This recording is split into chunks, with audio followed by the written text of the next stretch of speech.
Well, welcome members and friends and visitors, both in the sanctuary and on Zoom, to the Unitarian Universalists of the Chester River, a church that is relevant in our lives, active in the world, and grounded in love and justice.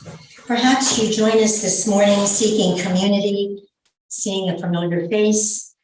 Perhaps you are seeking comfort after a difficult week. Perhaps a deepening spirituality. Wherever you are on your life's path, we welcome you this morning. My name is Annie Lavin, and I am your service leader. And we are very pleased to welcome Reverend Jill Tolbert to our pulpit and to our service. Reverend Jill is our neighbor from across the street, Gateway, right at the Presbyterian Church, where her husband, Reverend Joel Tolbert, is lead pastor. As many of you know, for years, we have been delighted when Reverend John Ames, has crossed on over and given us a wonderful service here in our chapel. So we are grateful that Reverend Jill is doing the same this morning. The Tolberts moved to Chestertown from Georgia in late 2020, just before the COVID. She was born in Dublin, Georgia, graduated Mercer University, holds a Master's of Divinity from Columbia Theological Seminary, and is an ordained pastor in the Presbyterian Church. She's the mom of 3 grown sons, handsome sons, I might add, and is currently teaching and preaching and engaged in many outreach programs that are enriching the lives of ways on the Eastern Shore, like her being with us this morning. Her talk will be in a broken and fearful world as we continue that theme of courage this month, and we look forward to this. Joining us is our pianist, Michael Casey, and guest musicians, Rebecca Hoke and Meredith Hathaway. 3 musicians. This is an abundance of riches for UUCR, and we are grateful for that. Gratitude to the tech team as well, and all those who have helped with the service. Their names are in the order of service. We have one announcement. Mark your calendars for next Sunday. Next Sunday, 3 o'clock in the afternoon, the sun will be shining, the temperatures will be risen. It will be a lovely day. We'll be down at the Memorial Garden as we edge up against All Saints' Day in the Christian tradition. We'll be remembering and celebrating those who have gone before us, and each of us who will be present as well will be celebrated. Come, bring a chair if you can. Bring 2 would even be better. We'll have light refreshments, and we look forward to you being with us next Sunday, 3 o'clock in the Memorial Garden. And now, let us begin. Our chalice lighting words will be read by Reverend Jill Tolbert, and I will light the chalice, after which we will have the refrain from the order of service.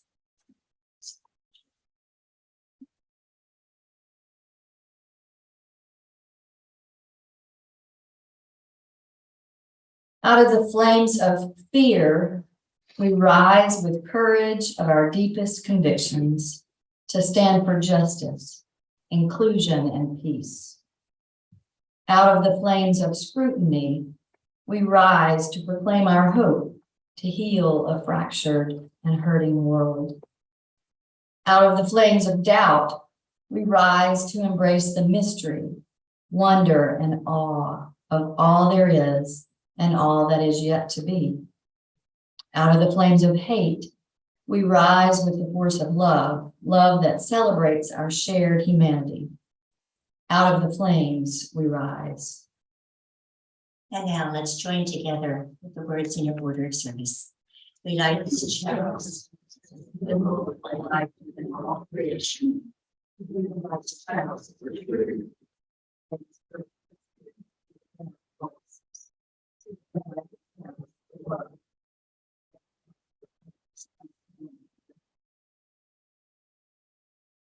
Our opening words this morning, I've been thinking about this theme of ours, courage, and how hard and brave it is for us to be living our values and our strong intentions on one side and having fear and vulnerability on the other.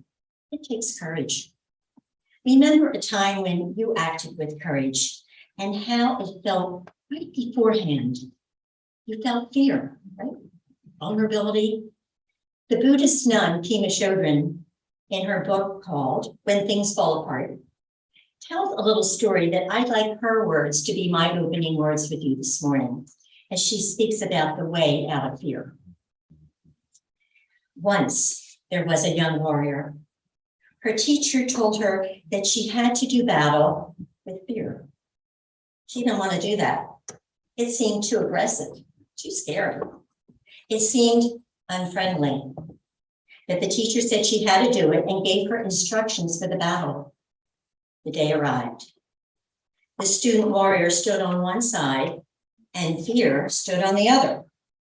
The warrior was feeling very small and fear was looking big and wrathful. They both had their weapons. The young warrior roused herself and went toward fear, and she prostrated herself 3 times before it and asked, "May I have permission to go into battle with you?" Fear said, "Thank you for showing me so much respect and asking my permission." And then the young warrior said, "How can I defeat you?" And fear replied, "My weapons are that I talk really fast and I get very close to your face, and then you get completely unnerved and you do whatever I say. But if you don't do what I tell you, I have no power. You can listen to me. You can have respect for me. You can even be convinced by me. But if you don't do what I say, I have no power. And that way the student warrior learned how to defeat fear. And may we remember that when fear starts talking in our ears, we have the choice whether to listen to that fearful story or not. Pema advises us to be intimate with fear in a good and graceful way. Go ahead and feel it, and then take action. Move ahead so that fear loses its power. May it be. Our first hymn this morning in the Great Hymnal is number 86. It's Spirit of My Life. And if you will rise as you are able for that first hymn, number 86, Spirit of My Life.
Today's shared reading is If We Do Not Venture Out by Marnie Harmony.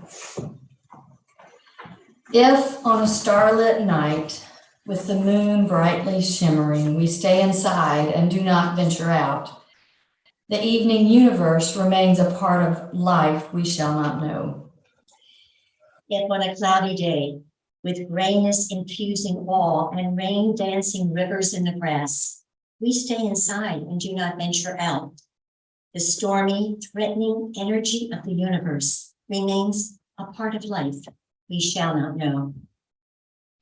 If on a frosty morning, dreading the chilling air before the sunrise, we stay inside and do not venture out, the awesome cold and quiet, the stillness of dawn remains a part of life we shall not know. If throughout these grace-given days of ours, surrounded as we are by green life and brown death, hot pink joy and cold gray pain, and miracles, always miracles, if we stay inside ourselves and do not venture out, then the fullness of the universe shall be unknown to us, and our locked hearts shall never feel the rush of truth. And so in the silence we now share, Let us listen deeply for that still and small but brave and bold voice within us that calls us toward courage, to risk and to reach, to open and emerge, to venture out into the newness that is waiting to be known. Let us take a moment of silence.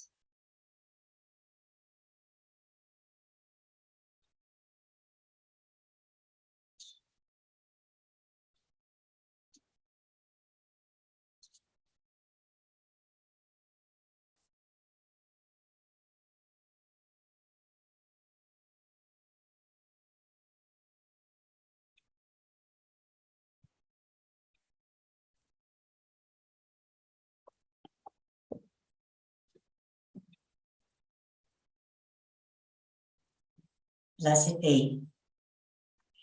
And now for acknowledgements of the heart. This is a time when we share the joys and concerns and the sorrows of our life with the blessed community, so we get to know more about each other, build community. And the first candle this morning, I would like to light for our dear friend Nancy Hart, who passed on Tuesday. Her grace and gentleness, her spirit and resolution, her humor, her goodness were part of our life for many years and stay with us. I will offer the first candle for her and her family.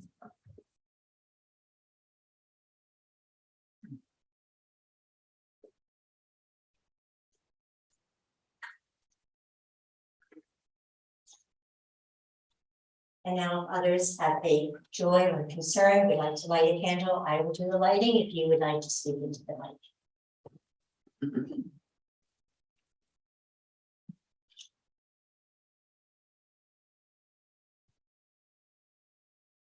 I'm back. Maybe that's what I wanted to say, but I have found the service so moving that our themes are courage, and that we remember people, including Nancy, who had and showed us so much courage. I went to France by myself for 6 weeks, and that's what I'm back from. And I went because in the last 3 years, we've had COVID, and I fell off my bike and broke my arm and leg, and I turned 70. And I have been a traveler all my life. From the minute my parents took me at 14 to other countries, I realized that there was part of me that felt like I belonged more outside this country. And that's a hard thing to say out loud because it's not always approved of. But there is part of me that's deeply American, and there's part of me that's just deeply not. And mostly it's French. So I went to my other home and I remembered that I was that person too. And I was afraid to do it because I'm a little wobblier on my feet. And some people think 70 is old and too old to be doing that kind of stuff. And, you know, I got there and I was less physically strong. I had 2 things go wrong with my foot where I couldn't walk well, and I was by myself, and it was kind of scary.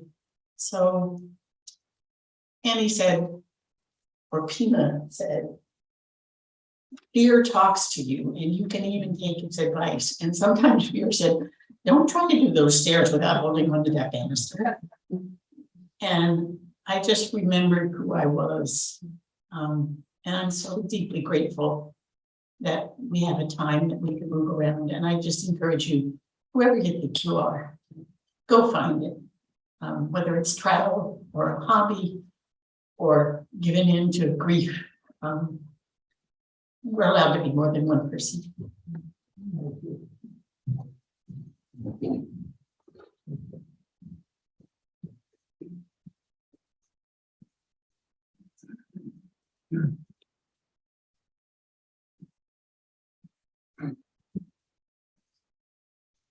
This is sort of a joy and a sorrow. I don't know how to say it. But today is Darcy Williams, the rector at Emmanuel Episcopal Church, her last day of service. They're having a going away sort of party at their coffee hour around 11:30, 11:45. So if you guys want to go and say goodbye to her, this will be probably the last chance. Thank you.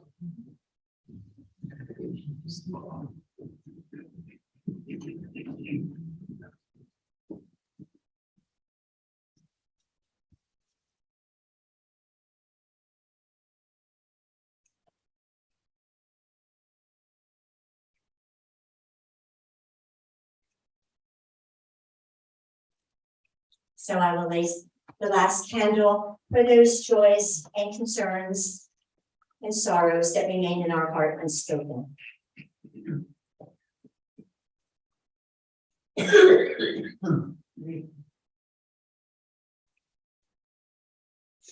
a moment of silence.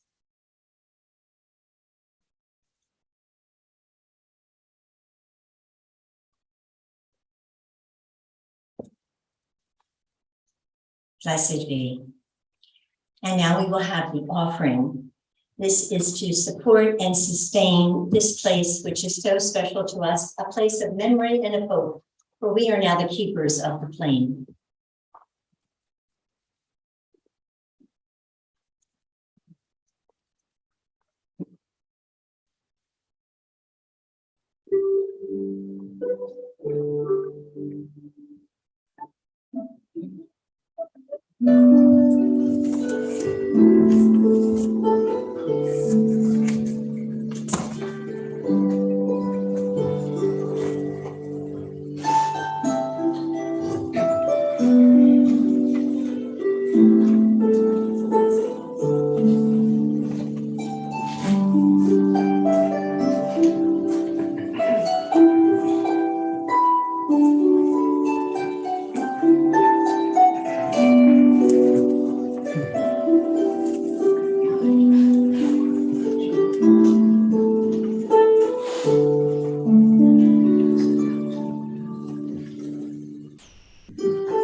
Thank you.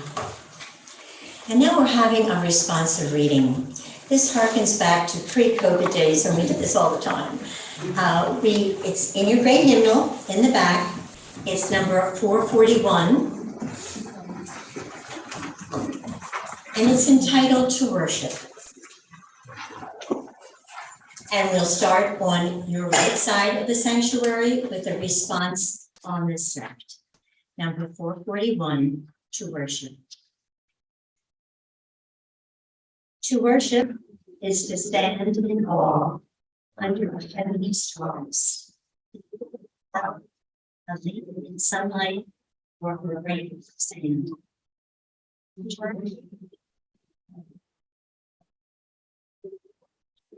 Where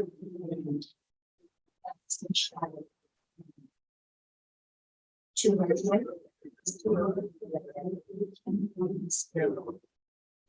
to pause in the word.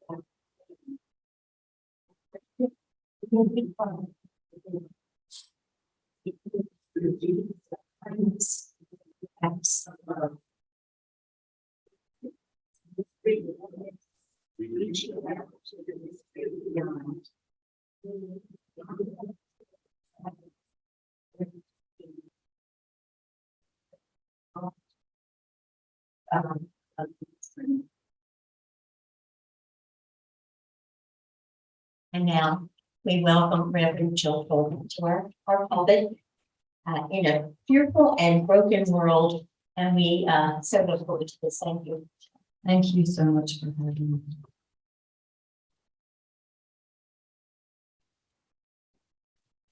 My tradition from the time I was an infant is the Presbyterian Church USA.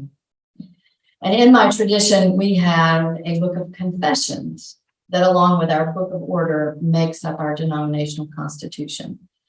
Confession in this context is not used in the same way that Catholics use the term confession. Rather, it's more a collection of professions of faith, of what we believe or what we have believed over time.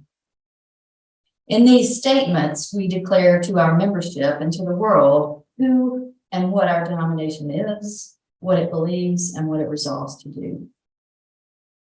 During my time of theological study in seminary, I developed a true appreciation for these statements of faith found in our Constitution. There are a total of 11 confessional statements in it, 2 from early Christianity. You may be familiar with the Apostles' Creed and the Nicene Creed. Then there are 5 from the Reformation era, and then 4 from the 20th century.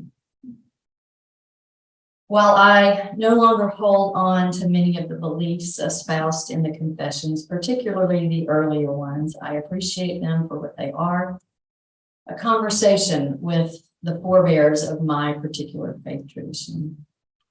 The words that frame my musings today come from one of my favorites, A Brief Statement of Faith, written in the 80s and officially added to our Constitution in 1990. So when Annie invited me to be with you today and shared with me that the theme for this month, for the month of October, would be courage, my heart and mind immediately led me to these words. In a broken and fearful world, the Spirit gives us courage to pray without ceasing, to live among all peoples as Christ himself would live, to unmask idolatries in church and culture, to hear the voices of peoples long silenced, and to work with others for justice, freedom, and peace. In a broken and fearful world, the Spirit gives us courage. What is courage? Rather than go to a dictionary definition of words in a time like this, I often reach out to those around me. Social media makes that really simple these days. And I reach out at work as well. What does courage look like to you? I asked. Tell me about a time when you or someone you know exhibited courage. The responses were, as you might expect. A couple of people refer to well-known definitions of courage, one from Abraham Lincoln. Courage isn't the absence of fear, it's going forward in the face of fear. One from Franklin Delano Roosevelt, courage is not the absence of fear, but rather the assessment that something else is more important than fear. Others came up with their own definitions of courage. Courage is speaking up with conviction or acting on behalf of those who can't or won't, no matter the consequence, or no matter who or how many may stand with you. Courage is an instinctual sacrifice, sacrificing response to adverse situations that lead to somewhat positive results. Courage is doing or accomplishing something even if you feel anxiety about it, especially if it's outside your comfort zone or outside of the structure or routine in which you are normally accustomed. Courage is doing what you feel is right and necessary, but for which you have nothing to gain and everything to lose. Did any of those definitions of courage resonate with you? Responses to the question, what does courage look like to you, were as expected. Those enduring personal struggles are courageous.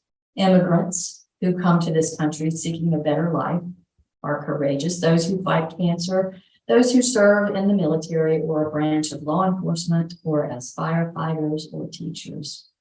Those who attend March for Our Lives events or Black Lives Matter events. One person even lifted up her young son as courageous as he faced the death of his father alone at a young age. As I thought about courage over these past few weeks, I found great truth in the words of the poet David White.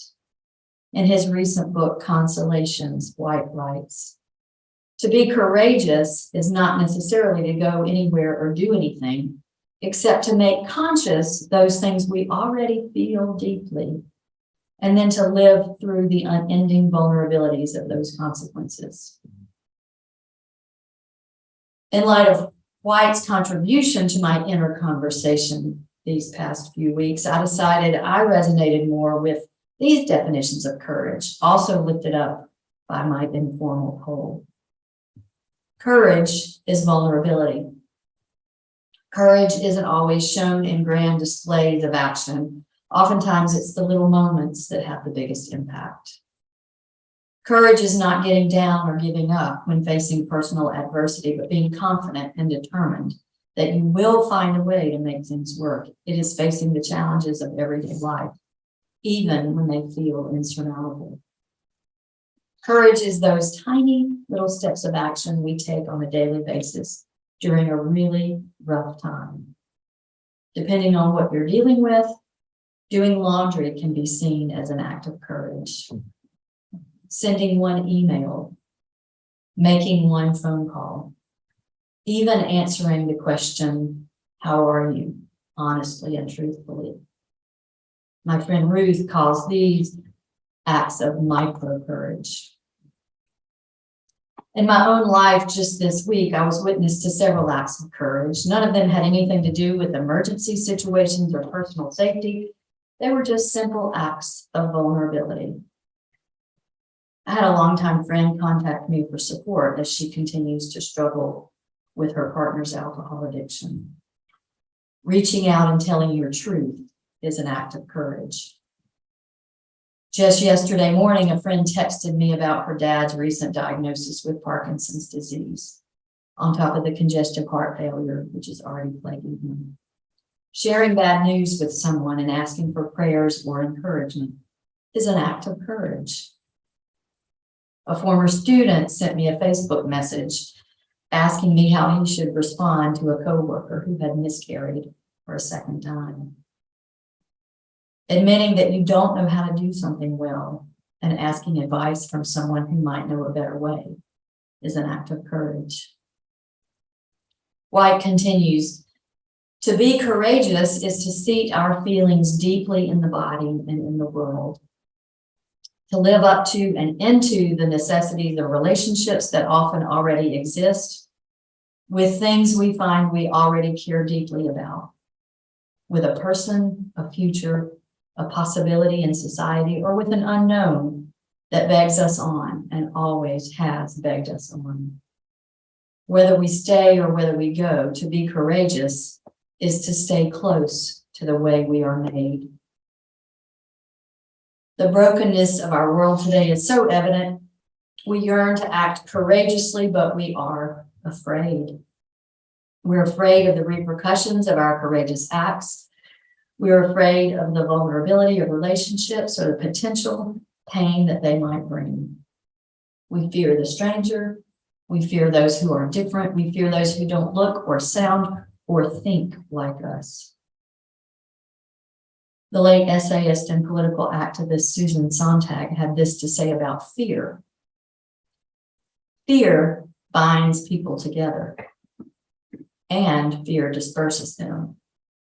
Courage, on the other hand, inspires communities. And courage is as contagious as fear. It comes in many forms, one of which is the courage to resist cynicism, I did go to Merriam-Webster for the definition of cynicism. And it's defined as contemptuously distrustful of human nature and motives, or reflecting a belief that human conduct is motivated primarily by self-interest. When you think about that in light of the ways we respond to what does courage look like, for me at least, a bit of cynicism does rise up to the surface, especially in light of the last decade in this country. It really has been a decade. What's the point of teaching, of serving and protecting, of standing up against injustice, or in the case of Rosa Parks, sitting down against injustice? What difference does opening yourself up to a relationship or standing up for yourself in a relationship make in the long run? Why march for ourselves or others if nothing ever changes, or if at best it's one step forward and two steps backward? When I take time to stop and consider where we are in humanity and in this country, I often find myself very cynical. I'm often disillusioned by my years of living that things can and will be different, and I find myself doubting the existence of God. And on days when I do feel that overwhelming presence of God or spirit, I wonder whether or not that God spirit really cares, because if God did care, why doesn't the brokenness get better? Most days I feel like we are careening in an out of control car heading right to the cliff with no way to stop or get off the ride. It's easy to slip into indifference or cynicism, but we must take heed of the words in the beautiful brief statement of faith. The spirit of community, spirit of the earth, spirit of those long gone from this earth, whatever spirit in which you find your strength and your solace, that spirit gives us courage to pray without ceasing, to live a life of goodness and service among those around us, to call nonsense on the institutions around us when they need to be put into check, to stand up for those whose voices are not respected or not allowed. We must courageously resist apathy and cynicism, negativity, weariness, and continue to work alongside each other for justice, freedom, and peace. In her 2016 essay, 10 Learnings from 10 Years of Brain Pickings, Bulgarian-born poet and essayist Maria Popova writes in her learning number 10, don't just resist cynicism, fight it actively. Fight it in yourself, for this ungainly beast lays dormant in each of us, and counter it in those you love and engage with by modeling its opposite. There is nothing more difficult yet more gratifying in our society than living with sincerity and acting from a place of large-hearted, constructive, rational faith in the human spirit, continually bending toward growth and betterment. This remains the most potent antidote to cynicism. Today especially, it is an act of courage and resistance. I think one of my most courageous acts of late was returning to the high school classroom as a public school teacher 8 years ago after a very long absence. Now the halls of North Carolina High School in Ridgely are where I live out my ministry within the Presbyterian Church. The presbytery, our local governing body, has approved what I do in the halls of that high school as a validated ministry, acknowledging that the work I do each day is just as much ministry as the work my husband Joel does as pastor across the street. And I teach math. I don't even teach religion. I see acts of courage every day in the halls of my school and in my classroom. For some, just walking into a math classroom is courageous. Then there's the young transgender student with no support at home for his decision to live publicly into his full self. He walks the halls each day knowing who he is and working hard in class because he knows that education is his path to a better life. There's the young woman who recently returned home after 2 years on the streets of Philadelphia with her mom's drug dealer. She's so far behind and struggles academically, but she's there every day, doing her best to move beyond her difficult past. And the teachers feel strange to lift myself up as having courage because I'm a teacher, but these past few years have been incredibly hard. And the polarization of our country is evident in the halls of our schools and in our boards of education meetings and elections. Teachers across the country are being told what they can and cannot say, who they can and cannot be, what truths they can and cannot teach. We are doing so much more with so much less. We watch colleagues leave the profession in unprecedented numbers from one year to the next, and the job continues to require long hours with low pay. To stay really is an act of courage. Our world is indeed broken in many ways, but we are called to live in the world with courage. For as David White says, courage is what love looks like when tested by the simple everyday necessities of being alive. On the inside, we come to know who and what and how we love and what we can do to deepen that love. Only from the outside and only from looking back does it look like courage. My hope for you, my admonition to you today is that you look for, recognize, and honor the ways you are being courageous and the ways you can be courageous in your own life. May you come to know who and what and how you love in the simple everydayness of life. May you resist cynicism and apathy, trusting in the ultimate goodness of humanity and trusting in the powers above and around us that are working for justice, freedom, and peace.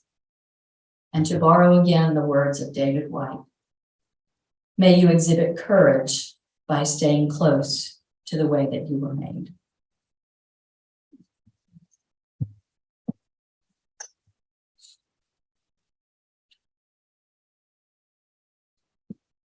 Thank you, Jill.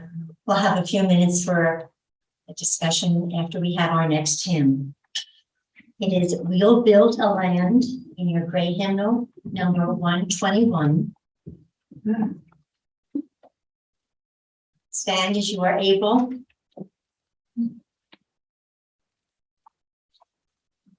"121, We'll Build a Land."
And now we invite Reverend Jill to come back if she will, and I'll pass the mic if anyone has a comment or a thought about the sermon this morning. We'd be happy to hear it. This thing about courage, and people think I need a lot of courage now. Somewhat true, but I had one granddaughter, Veronica, who felt like she was born in the wrong body. But she's 15. She has to have courage to continue. Our older sister, when we thought everything was going great, attempted suicide. She needs courage. And our members here, who are not, we're not in some standard ditto type church. We had to have courage to say that standards of the Christian community, we didn't find our satisfaction. We hopefully want more than our standard Christian equipment brought. And also we need courage to realize as we're that our quest is unending. We're never sure we're there.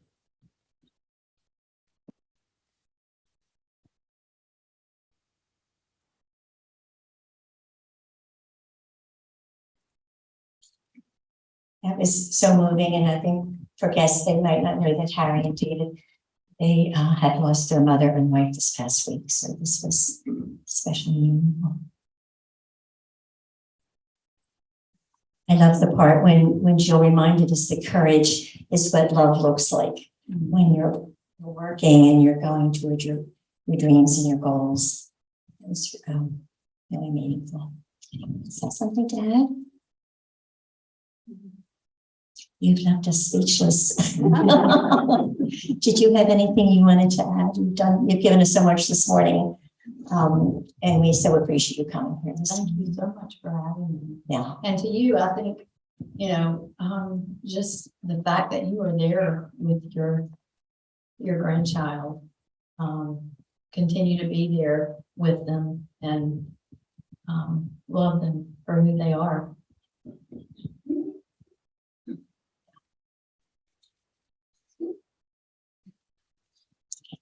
Thank you.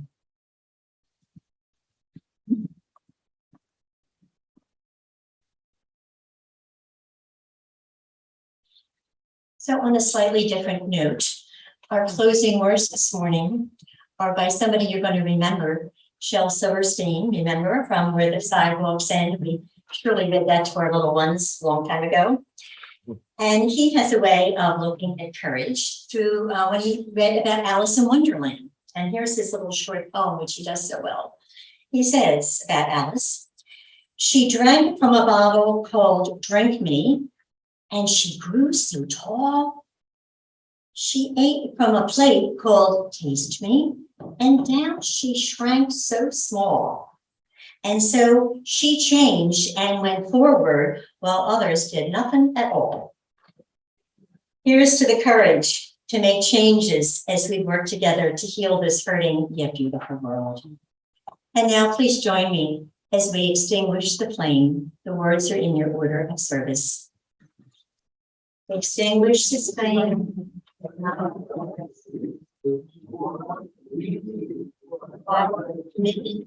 Please be careful in our hearts until we meet again.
Thank you, Reverend Jill. Thank you, Rebecca and Meredith and Michael and Helen. And now let us gather up the goodness of this hour we have spent together, taking in the benefits for ourselves and then sending it out into the world for those who may be in your heart and mind today, that all men, all women, all beings everywhere may have courage and feel loved. Blessed be.